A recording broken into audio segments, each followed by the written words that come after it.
Hey guys. So बऱ्याचदा काय होतं की आपल्याकडे एखादं मिरचीचं झाड असतं पण त्याला खूप सारी फुलं येतात पण त्याला मिरच्या लागत नाही. और असं पण होतं की बऱ्याचदा फुलं पण येत नाही. तर त्याचा फुलं न येण्याचं मेन कारण म्हणजे खत असतं. जर तुम्ही झाडाला प्रॉपर फर्टिलाइज नाही केलं तर त्याला फुलं कमी लागतात आणि इव्हेंच्युअली मिरच्या पण कमी येतात. मिरचीच्या झाडाला जी फुलं येतात त्यात मेल फ्लॉवर वेगळं आणि फिमेल फ्लॉवर वेगळं असं नसतं. तर एकाच फ्लॉवरमध्ये मेल आणि फिमेल असे दोन्ही पार्ट असतात. तर जर तुम्ही पाणी, खत आणि सूर्यप्रकाश या सगळ्या गोष्टी व्यवस्थित करत असाल आणि तरीसुद्धा तुमच्या फुलं जर मिरच्यांमध्ये कन्वर्ट होत नसतील तर त्याचं मेन कारण असतं पॉलिनेशन. जनरली मिरचीच्या झाडाला पॉलिनेशनची गरज नसते. ते सेल्फ पॉलिनेटेड असतात ड्यू टू एअर वगैरे. मधमाशा पण करू शकतात पॉलिनेशन. पण जर तुमचं झाड अशा ठिकाणी असेल जिथे वारा फारच कमी आहे किंवा काही चान्स नाही आहे पक्षी किंवा मधमाशा वगैरे यायला, तर त्या केसमध्ये तुम्हाला सेल्फ पॉलिनेशन करावं लागतं.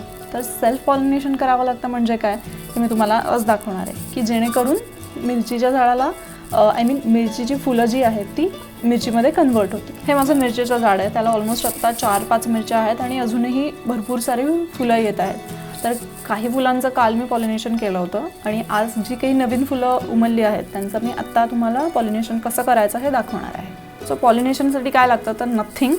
एक तर तुम्ही हे इयरबड वापरू शकता और आपला पेंट ब्रश असतो तो वापरू शकता और जस्ट हाताने सुद्धा केलं तरी चालतं. तर हे एक्झॅक्टली कसं करायचं ते मी तुम्हाला आता दाखवतो. सो इथे ही 4 फुलं आहेत. तुम्हाला दिसेल की इथे एक मध्ये पिवळा पार्ट आहे आणि आजूबाजूला त्याच्या फिलामेंट्स आहेत.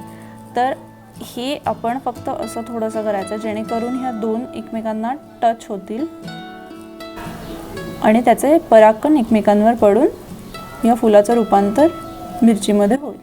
तसंच हे बाकीच्या फुलांचं पण सेम करून घ्यायचं. तुम्ही ब्रशने सुद्धा करू शकता और तुम्ही हाताने पण असं थोडंसं करू शकता.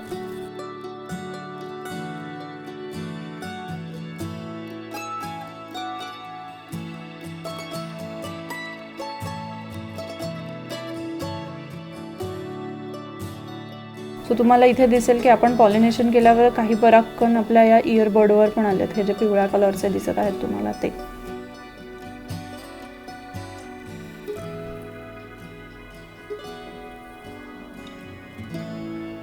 सो अशा पद्धतीने जर तुम्ही पॉलिनेशन केलं तर या फुलांचं रूपांतर नक्की मिरच्यांमध्ये होईल. सो या व्हिडिओमध्ये इतकंच. पुन्हा भेटूया नव्या व्हिडिओमध्ये.